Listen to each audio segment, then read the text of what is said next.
Something for your mind. Something for your mind. Something for your mind. 정신을 집어넣으세요. 마음에 어떤 것이 필요합니까? Something for your 정신을 집어넣으세요. mind. 정신을 집어넣으세요. Something for your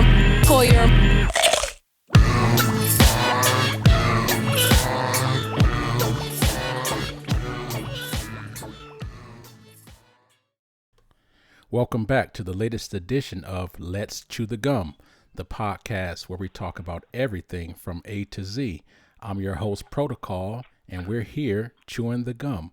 Who says you can't chew the gum and talk? We say you can. It gives us clarity, a little bit of a rhythm, and why not a little bit of fresh breath? You can find our podcasts on Spotify, YouTube, Spreaker, Breaker, Google Podcasts, iTunes, iHeartRadio, and other platforms. Feel free to reach out to us at letschewthegum@gmail.com or at protocol@gmail.com. That's PROTKALL@gmail.com. Today, we're so honored to have our guest in the studio. Our guest today is none other than Angela Ramos, elementary school teacher from the Alisal Union School District in Salinas in Central California. She's also the state council rep at large for CTA Central Coast. She's the curator and administrator, producer of 2 online platforms that can be found on Facebook. One of them is This Side of the Chalkboard, and the other one is Central Coast Equity. We're so honored to have you, Angela. Please say hello to our listeners. Hello there. Indeed. Thank you. Everyone's washing their hands and staying safe. Yeah, indeed. Absolutely. I've washed my hands so many times, and it's something that I've always done, but I think now I'm just so much more conscientious of it. Someone had a joke. They said they've washed their hands so much that they found or uncovered a stamp from a club from 25 years ago. I thought, wow, that's that's something else. So we're here today really in this environment of distance education, teaching and learning, and because there's just so many facets to talk about and to think about, and a lot of things are coming up as we go along. This is new to quite a few people and especially our students. So I'm glad to have you in the studio today to just talk about some of the issues. And for the listeners, when I say in the studio, it's actually she's calling into the studio and we're patching her in. So we're practicing safe distancing as well. But yes, Angela, yes, we are many feet away. Right, many feet away. So I'm glad to have you in here just to talk about some of these issues, and I'd like for our audience to be able to share, in your expertise, and for you to share with the audience just some of the issues, whether it's equity or just how this thing is done and what does it look like, and the diversity that we have not only here in California but throughout the country. So I'm just going to open this up and we're going to have an organic conversation, and our listeners, I'm sure that they'll be engaged and appreciate what you have to offer. So how are you seeing this, and what are some things that we should be paying attention to when it comes to this distance education thing? Well, thanks for having me, first of all. We've been, you talk about expertise, but the thing about this is it's unfolding as we go, and we're all, I'm by no means an expert. I'm not an expert teacher. I'm not an expert anything. I just tread water like anyone else. But I get the vantage point, at being in the classroom for over 2 decades, and then the work I do with our union, as well as the online stuff, gives me a sort of vantage point. So I've sort of been watching these things unfold, and just making observations on a viewpoint where I'm kind of reading. There's a lot of online resources that popped up. Some of them within California, some of them statewide, some of them nationwide. So it's just really interesting to sort of see what's bubbling up. And so some of the things that I've just been noticing is the idea that someone should know what we're doing. First of all, I just want to say, we're all treading water. We're all making this up as we go with the resources we have.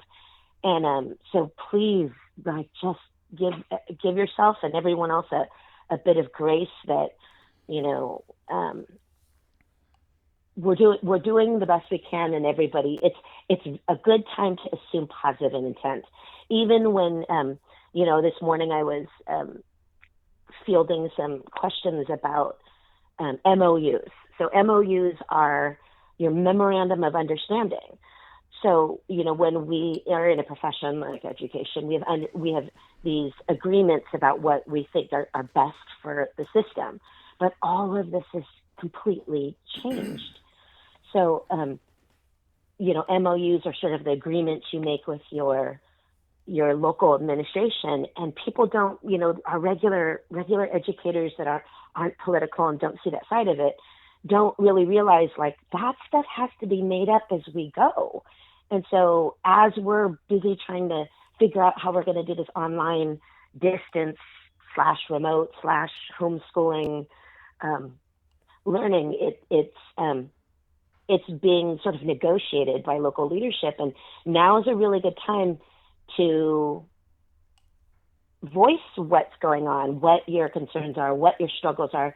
So I really appreciate people weighing in, even if it's just a vent, because it gives me a pretty good sense of where people's struggles are. And then at the same time, I'm going through it too. I'm still in the classroom. I teach 6th grade this year.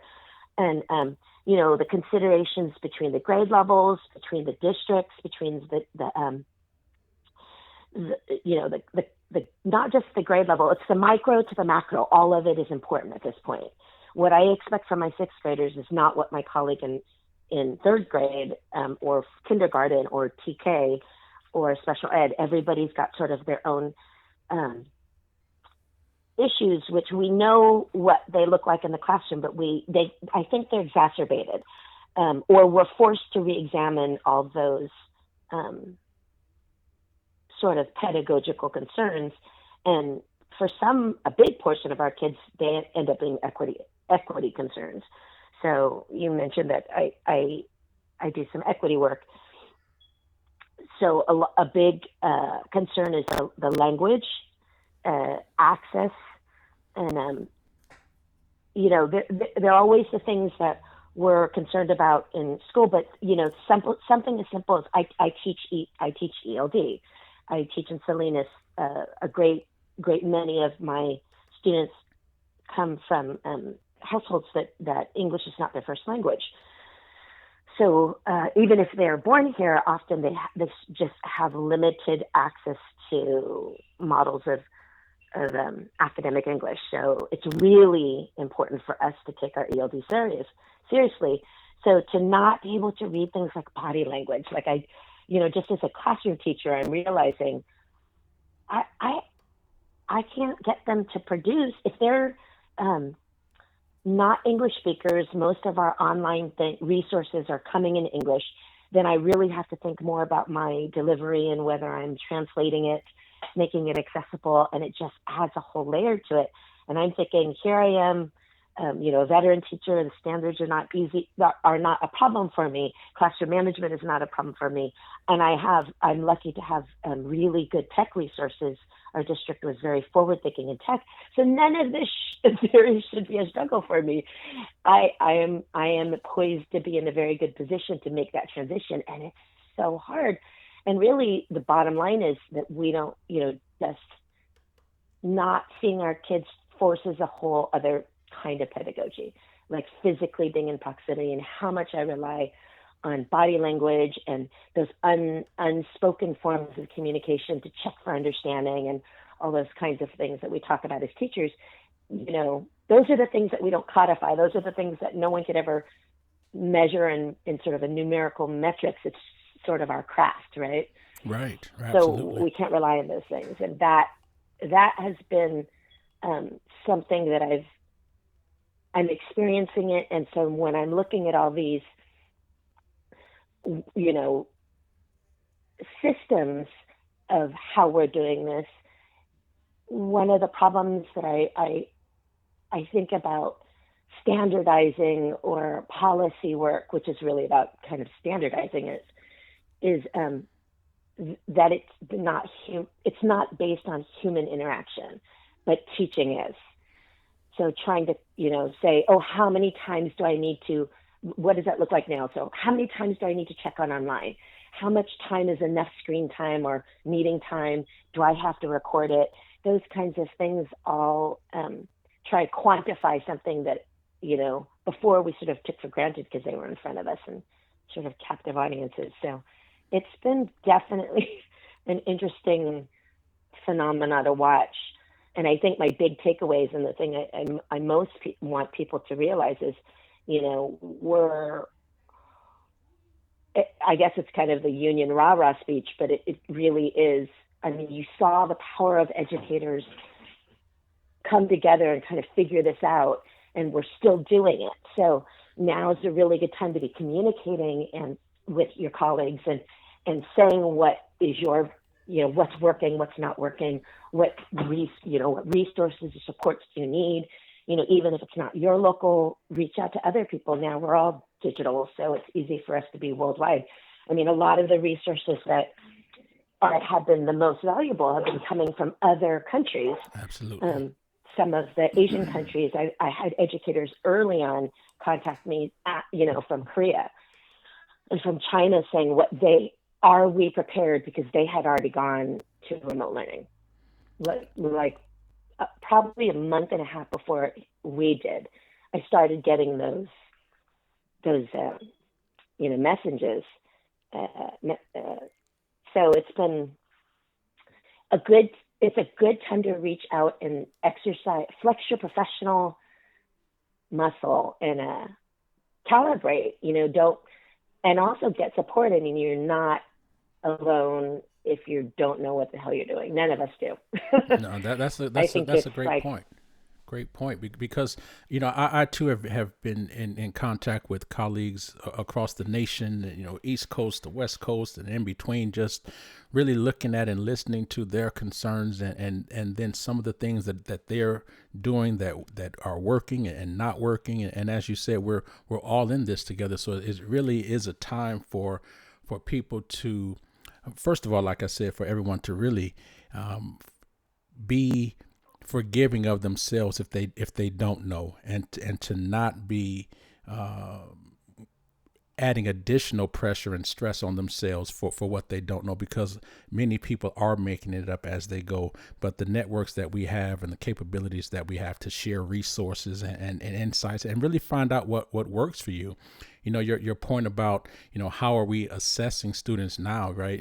I'm the same way in my classroom, no matter which level I'm where I'm teaching. I'm looking at body language to assess if students get it. I'm assessing in so many ways constantly, like as you said, the things that the average person doesn't know that occurs in the classroom or in a teaching profession. And in this online formats, it makes it difficult to do that. Like you said, how much am I giving enough? Are they grasping it? Do I move on from here?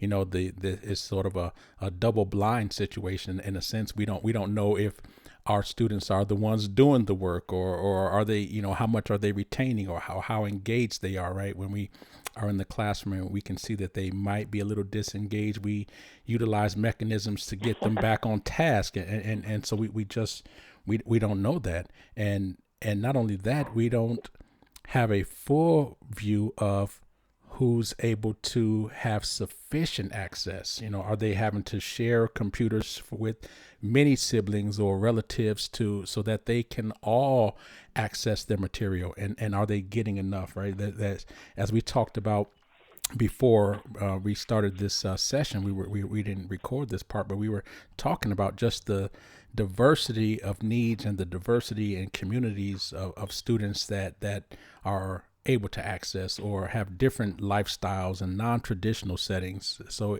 everything is in flux right now, right? Yeah, or it's traditional. It's just not what.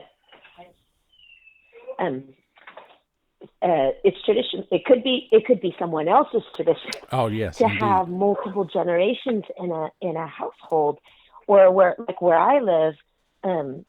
It's very, very high density. You often have multiple families living in a single apartment. And so even if they have, I'm in a really, really, I said I was in a very blessed situation in terms of handling this. Just a little bit of background. My district, the LSL, just shout out to the LSL, in Salinas has, I feel like we've been preparing for this moment for like 5 years, because we actually had started piloting one-to-one years ago. And of course, like most pilots, it's a big hot mess. And, we have these carts and things would go missing. And we've just been working at it. And we've developed it to the point where we have a whole tech team who this is all they do is think through teaching using computers. And we had already started that journey, I'd say a couple of years ago. And even then, we have teachers. Our goal is to have everyone 100% Google certified. And I haven't done it, and I know how to use the tools. I have the resources. I have the coaches. So we're in a really good situation. Our kids all have one-to-one devices, or nearly all of them did. The TK didn't, but we were able to solve that because we also have a hardware team. So like I said, we're really, really at an apex of being able to meet this, and we're still having a hard time. We have all the tools, we have all the resources, we have the philosophy behind it about, they're very equity minded. That's the reason why we're so tech driven, because tech isn't, it's a great, it's a tool if you're using it correctly. And I think my district they've really promoted the use of tech, not as a replacement for teachers, but as an enhancement. So that's why we have a whole PD series just around using tech as a tool. So I think the thought, everything behind it is there, and we're still, not reaching all our kids. So one issue is, just getting, even if they have the devices, is the teacher super comfortable? I'm not super comfortable. So am I able to give everything? No. And that's okay. They understand that they're, we're being mindful of the limitations we have. A thing that I didn't anticipate is that everybody's getting bounced out because the internet there's such a drain on there's only so much broadband, or the program's crashing. That was the other thing that we you couldn't anticipate things like that. But the kids getting kicked off, like I can see them. So kind of getting the rhythm and the flow. And I kind of thought there's the same sort of analogy. I mean, some of the kids who weren't, when you have regular brick and mortar classrooms, like we did once upon a time pre-COVID, you still have a flow that a rhythm. So that's part of it, is sort of knowing the rhythm of when kids check in, seeing them get kicked off, understanding they don't have the resources.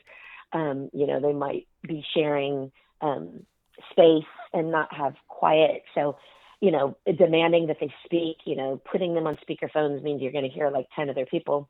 Those are things that just, if you're not mindful of them, you should be mindful now. Yeah, at least now, and if right? you don't live in a community, because we are very segregated, part of the chatter that I'm seeing online is why do teachers keep harping on equity?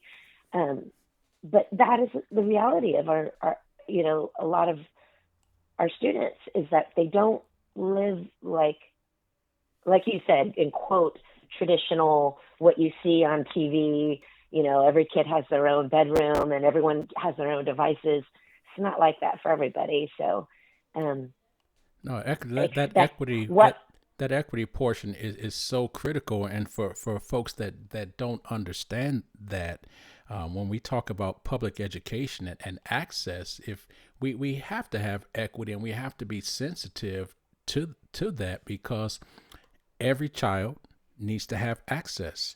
And, I know even in my home, a lot of the bandwidth that's utilized in my home during the day when I'm normally teaching is going toward home businesses, right? In other situations, you have multiple people online at the same time. And so some folks have an or should I say less bandwidth to where, like, as you said, they're getting kicked off or the delivery is slow.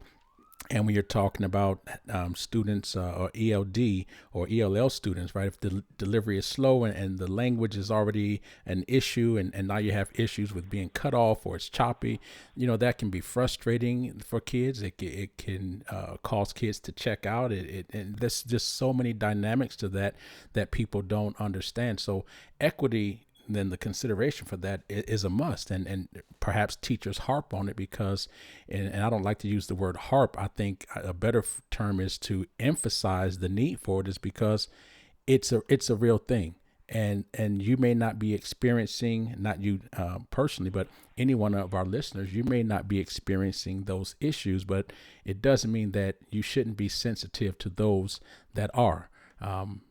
I was mentioning to someone, I was homeless the last year and a half of high school. And so you're telling me now to, access from home. Well, where's that? Oftentimes my home was on the back of a bus riding, or sometimes my home is, I'm in a park most of the day because I had no place to go. So I'm just, how do I access? And am I, because of a situation of poverty, am I not as worthy to access, or does that mean I don't count as much? And I think that's the reason that we advocate for our students, whether it's in unions or whether it's attending LCAP meetings to where we're emphasizing our needs. That's the reason, because oftentimes our students and some of our teachers may not have a voice to express their needs. And so it's really on us as educators and leaders to make sure that we are that voice for the students. So I appreciate you bringing that up. Yeah, and I think that the narrative always is like, well, this is what I've been hearing, and it goes along. I mean, racism is racism, right? It's oh, we can't move on because of those kids. That's sort of the short version of the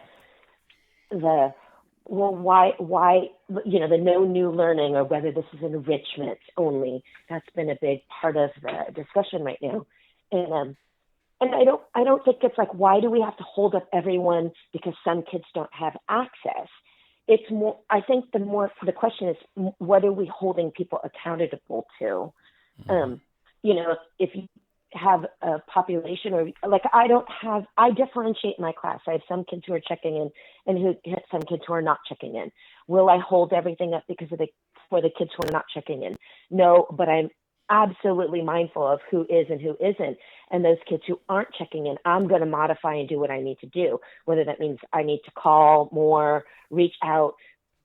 Note that maybe I have one student who's getting kicked out now of their home. So on top of all of this, they are about to be homeless.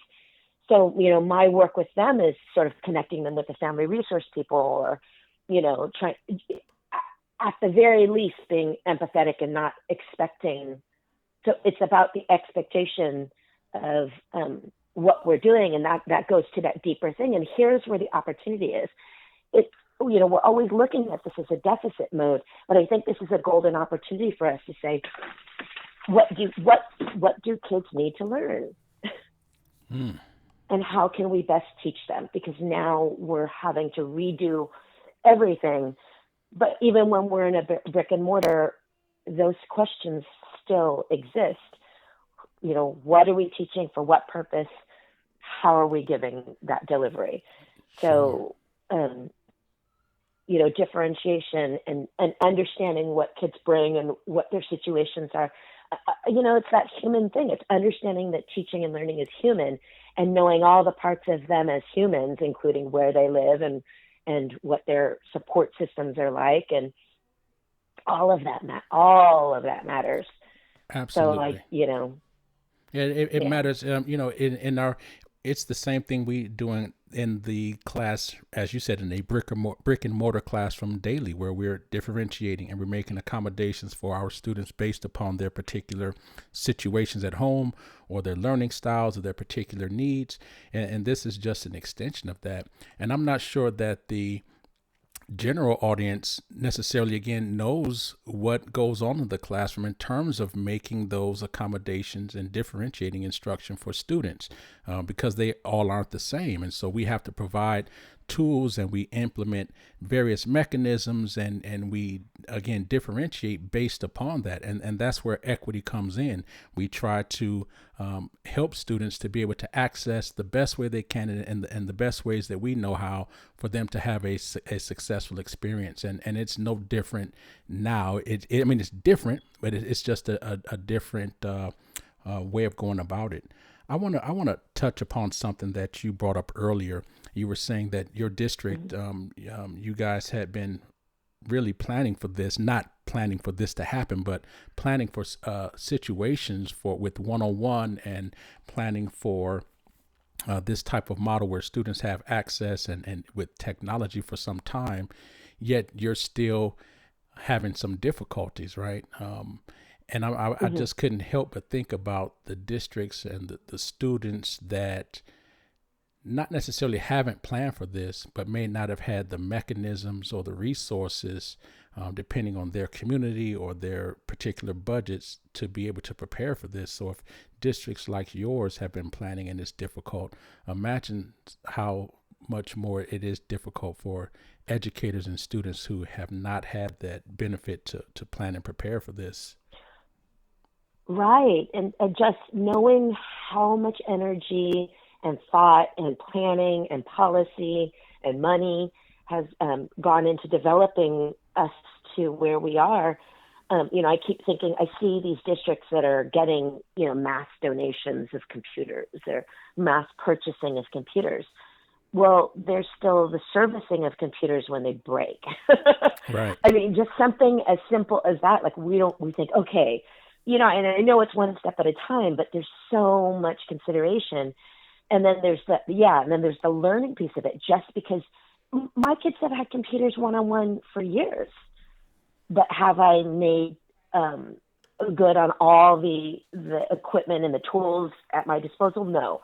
I've, really made only recently an effort to explore Google Classroom. Every year I like to set a learning goal for myself. So that actually was one of my learning goals this year, was to actually use Google Classroom as a tool. So I had already been playing around with it, started using it. And honestly, I was stepping away from using it just because I was, report cards were coming up. And it was so much easier to resort back to sort of the traditional ways of pen and paper kind of ways of doing things. So I'm observing myself as a learner, and the ebb and flow, and the 2 steps forward, 1 step back kind of thing, with all the supports and that I have at my fingertips. And I really empathize with those teachers who are being asked to teach in this completely new way, because it's not equitable for anybody in that situation. We're not on a level playing field by any means.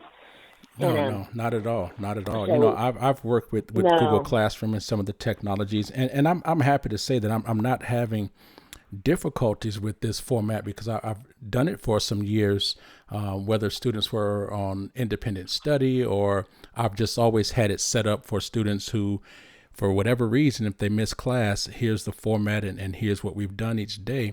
But I'm very sensitive to the fact that there are others who have not. And I don't think it is a bad thing. I think, again, as you said, it presents an opportunity for us to re-examine, again, not only what we teach and why, but the ways that teaching is possible. So, once this is all over, and folks go back to the LCAP, for those outside of California, the LCAP is our funding formula, or not the funding formula, it's the local control accountability plan that where stakeholders can have a say. The mechanism. Right, the mechanism for in the ways in which we fund our local schools through the funding we receive from the state.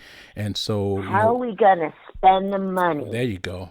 That's the bottom line. How are we going to spend the money? And so if your voice, again, is is not being heard, there's a chance that the needs that you have won't be implemented, because regardless, there's only so much to go around. And if it's not seen as a necessity or a need, then funds may not flow into the programs or services within your district. So it is very important that parents, teachers, and other stakeholders attend those meetings, take them seriously, or at least have a representative from a group that you're a part of to go and attend on your behalf to make sure that your voice is heard. Because as we see, this is important, and there's not every district where there's going to be people who have the funding to donate massive amount of computers, whether the idea of that they need to be repaired later on or not, but it just doesn't happen. And so again, we're in this all together, and we have to find creative ways to support each other.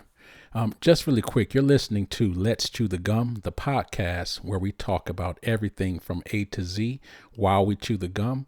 You can find us on most podcast platforms. We're on Facebook, Instagram. You can find us on Spotify, Spreaker, iHeartRadio, iTunes. We're all over the place, and for the reason that the information that our guests bring to our audience, we feel, and I feel specifically, that it is really important, and so we just want to get the message out there. Always feel free to call into the show or email us if you have topics you want to discuss, or if you'd like to be a guest on the show. Again, you can reach us at letschewthegum@gmail.com or at protocol@gmail.com. That's PROTKALL@gmail.com. We'd love to hear from you, and we'd love to have you. Also, if you'd like to support the show, you can log into our Anchor website at that would be anchor.fm/protocol.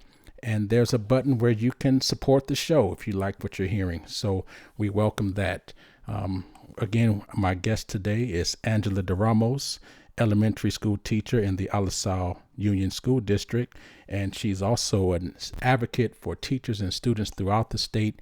And you can check her out on Facebook through some of her social media platforms, such as This Side of the Chalkboard and Central Coast Equity, CTA Central Coast Equity. I hope I said that correctly. Again, we'll continue with the conversation. So where do we go from here, Angela? Where do we go from here? There's opportunities.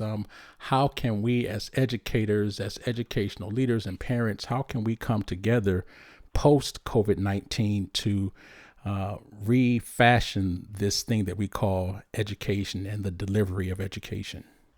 Before you answer, let me take a quick break for our sponsors, and then I'll have you answer that right when we come back. You're listening to Let's Chew the Gum, the podcast where we talk about everything from A to Z. We'll be right back. Something for your mind. Please smile again. Something for your mind. If you haven't heard about Anchor, it's the easiest way to make a podcast. Let me explain. It's free. There's creation tools that allow you to record and edit your podcast right from your phone or computer. Anchor will distribute your podcast for you so it could be heard on Spotify, Apple Podcast, and many more. You can make money from your podcast also, with no minimum listenership. It's everything you need to make a podcast in one place. So what are you waiting for? Download the free Anchor app or go to anchor.fm to get started. Thank you to our sponsors.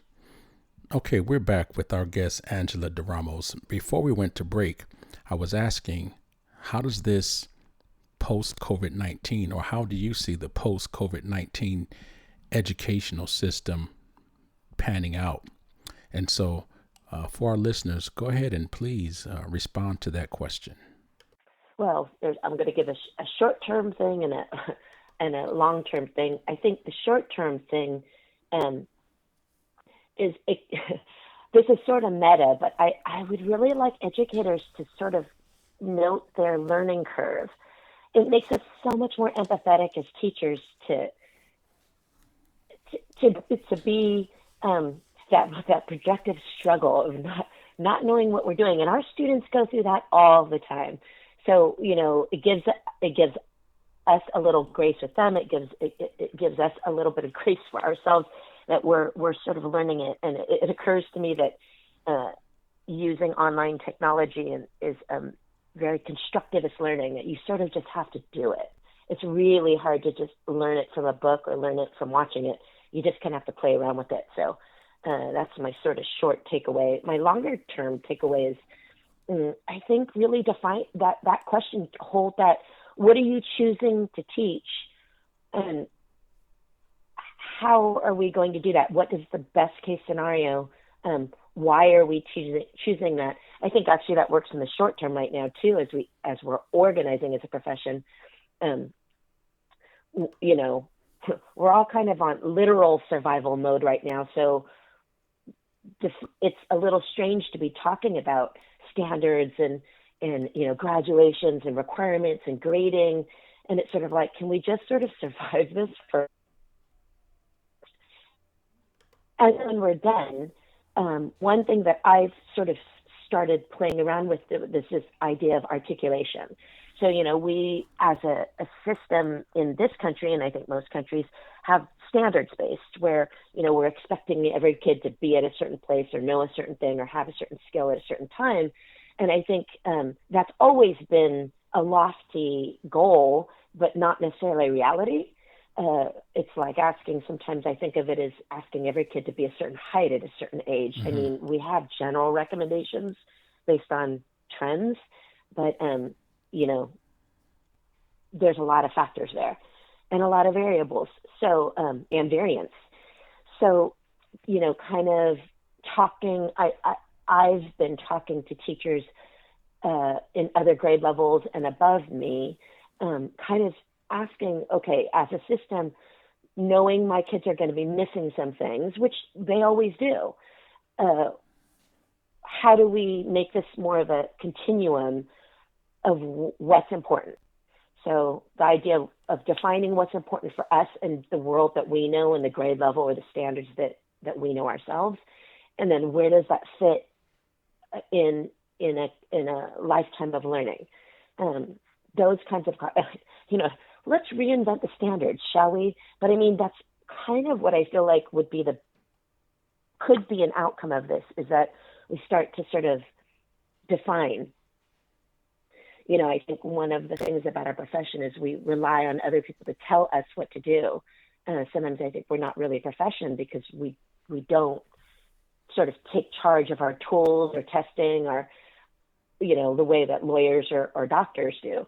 So if we were to do that, we should be defining all the things that govern us. But in this particular moment, you know, we literally have to pick and choose what it is that we're going to deliver, because we can't do everything. So we're having to sort of think through what we have access to in terms of the delivery mechanism, what the kids can show us, and but the deeper thing is what are the standards and what's important for them to be successful the next year and for the rest of their lives. You know, what that looks like for me is I'm looking at things really sort of basic life skills and sort of fitting them into what they look like in terms of my standards, and really trying to deliver that right now, because, you know, counting back money and manipulating decimals, calculating tips and fractions, which happens to be my grade level, but things like that where they would need life skills. And then what does that translate to for the, you know, for 7th grade, for 8th grade, for 9th grade, or lower. So those are some bigger things. And I think, you know, the earlier we have these conversations of what we're doing, what we should be doing, and let go of when they should be happening, I think we inch closer towards equity in general all the time. Absolutely. I think that's a great point. I know in my class, you know, I'm always mindful of the standards, and, you know, but I've always been big on, you know, I teach history at the high school level, and at the university level, I teach in a teacher preparation program, and I'm always speaking to students at all those levels about, you know, in my history class, if you leave here and the only thing you've learned is history, you've missed the point. because there's so many life lessons that we and skill sets that we emphasize, teaching students and helping them to understand how to learn for themselves if the teacher isn't around, how to take the initiative to find out what you know. I frequently tell my students, I'm not so much concerned with the answers you give as I am with the questions you ask. Because I'm a firm believer that if you can ask good questions, you'll get the answers, because the mind is naturally inquisitive and wants to get answers to questions that you have. I can ask you a bunch of questions. It may not interest you or motivate you or engage you to learn them. I can make it grade dependent, and then you'll do it. But that's more on a behavioralist type of side. I'm more interested in what questions can you develop for yourself, because then you'll be motivated to find those answers. And then we can talk about and start to implement ways in which you go about finding those answers. So now we're talking about skill sets, whether it's research. So I'm going to help you in some ways to be able to disseminate, not to disseminate, but to really be critical of the resources that you use when you find an answers. How do I know that this is a valid answer? How can I cross compare? And I just think that if I help you to understand, if you don't know what you know, then possibly you'll know how to find that out, if that makes sense. So those types of ways. No, actually, what you said really resonates with what's happening now, because I think that's actually a really good. I think you that question of the right answer versus how you got the answer or how you're conceptualizing it, and the questions you ask. That's really a good way to approach technology right now too. If you have listeners who are sort of struggling with the use of technology and how much screen time and what does pedagogy online look like, and what I'm observing is that there's sort of two camps. One is basically glorified worksheets and those are the teacher-proof programs, right? It's like it gets the right answer and it automatically, there's some algorithm that pushes them through to the next level. And those are plug and play kind of ready-made. And you see a lot of those on the market. And there's a place for those, but that doesn't replace the teaching. And the teaching right now, the tool would be for the teacher is using online resources to curate, for the students to curate sort of a digital portfolio of their learning. So like what you were saying, what are the resources you're using? How are you analyzing it? The questions, like all those things. The best uses of tech that I've seen that my district pushes us towards is using it as a tool of discovery and documenting it. So, like Google Classroom really is just an organizational device, really. But that's perfect if you're approaching it in the way you just said.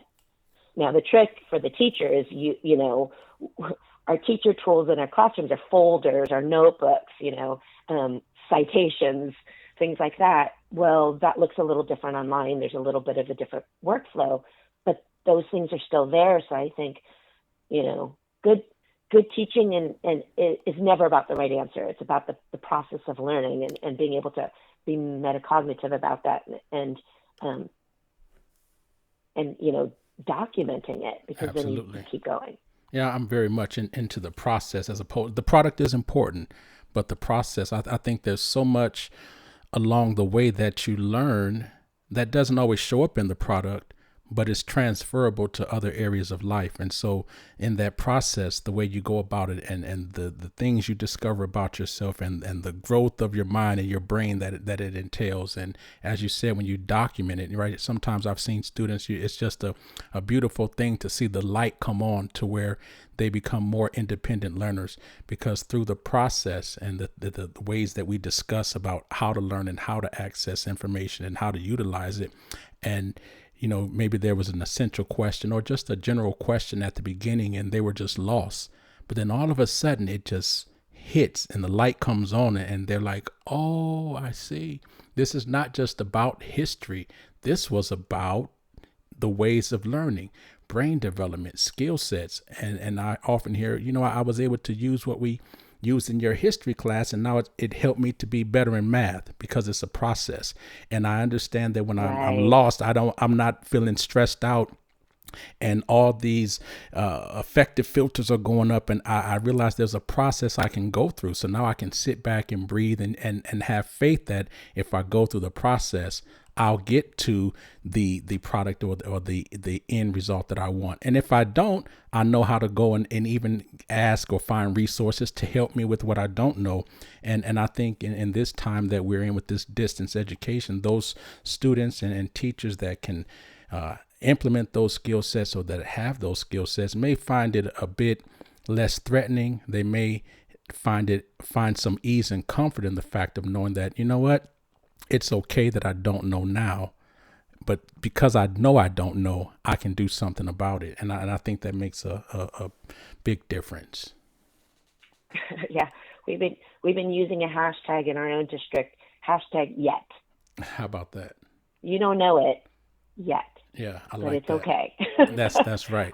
We'll figure it out. That's right. It's okay to have a problem. I tell my students it's okay to have problems, and I open up and talk to them about learning disabilities that I think I had. I was never diagnosed, but I've traditionally been a very slow reader, from kindergarten on, and I used to think I was just not as smart as the other kids and that I couldn't do what they did. And through some self-discovery, I realized, you know what? Well, there are some things that I may have to do differently than other kids do in terms of processing, retention, comprehension, etc. But that's my process, and it's okay. And I don't have to do it the way other students have done it. I don't have to be on the same time frame. But if I go through my own process, I can experience success. And students are, oh, you were had learning disabilities, and I admit it. I say even through 5 college degrees, I say, you know what, even through that, I struggled, but I did something about it. So it's okay. And so I want students and even the audience to know that it's okay to have a problem. It's not okay to not do something about it. That's what I say. And I try to be that revealing with my students because I want them to feel comfortable that if I can say this about myself, I'm supposed to be the teacher and all these degrees, et cetera, but if I can reveal that to you, I hope that it eases your tension with what you're going through. And I found that over the years that it has worked. And students have come up and said, thank you for saying that. I feel so much better about, and then they start to reveal issues that they have. And before you know it, they've talked about it. They've become okay with it. And now they're doing things about it. And I know that's a little bit different than our general discussion, but I think it definitely applies in this situation because you have a lot of people in situations now where it's not the same, and they're going to have to find and have some ways to deal with the unknown, and they're going to have to hopefully find a little bit of comfort in that and knowing that it's okay and that they have some resources and some abilities to do something about it. And obviously that's not everybody, but for who it applies, let's let that sink in and help you find some comfort in that. Yep. Here. Yeah, here. No, that's it's been great having this conversation with you, and there's so much more that we could discuss and talk about it. But I do just again want to reemphasize some of your points that issues of equity are at the forefront, and we need to address that within our districts and within ourselves. We need to be a lot forgiving of ourselves when we don't know, when we're struggling, because teachers are people too, and they react the same ways as anyone else, and so we need to be forgiving. I don't know it, like you said, your hashtag yet, right? I don't know what this looks like yet, but I'm committed to myself and to my students to find out how and to do the best we can. And you know what? I think when this is all over, what this looks like on the other end, I think that once this is over and we have those meetings wherever they may occur, and we are reviewing the standards, etc., I think it's going to just organically happen that a lot of the old ways are going to be thrown out, and folks are going to really see, what it is or what's important to teach. What are some new ways that we need to teach and some things we need to focus on? I think that's just going to happen. And folks, as one of my guests in another episode said, are going to be a lot better off on the other side because of this. So there are some positives that we can take from this, and being that we're in this together, we'll get through this together and be better on the other side. But it's going to take us to continue to share and have input and utilize our voices and our platforms, such as you do with your shows and with the areas in which you advocate. So I thank you for that as well. Well, thanks for having me and having this conversation. It's been interesting to chew on this, like you said, and we're so alone. So talking about it helps me. It's getting me to frame this in ways that I think I can, we have work to do. Yes, we do. We got work to do. No, that's a great point. Talking about it is essential because we right now find ourselves somewhat isolated because of the social distancing and something that's new. And so again, we have to forgive ourselves and keep talking. So I'm inviting anyone and everyone to talk about it. And I'm always here. And you can reach out to my guest, Angela de Ramos, on Facebook and through her platforms, This Side of the Chalkboard. I know there's specific content that goes there, but how about, are there other ways that our listeners can reach out to you, email accounts, etc., where you could be reached if they have further questions or comments for you? Yeah, they could reach me at Angela Der, that's ANGELADER 41 @gmail.com. And then I'm on Facebook under Angela de Ramos, so you can always reach me out in there, Messenger. Okay, well, thank you so much. This has definitely been an enlightening conversation. You have been listening to Let's Chew the Gum, the podcast where we talk about everything from A to Z. Our guest today was Angela de Ramos, elementary school teacher in the Central Coast of California, student and teacher advocate. It's been great. So we thank you, and remember, we always have Something for your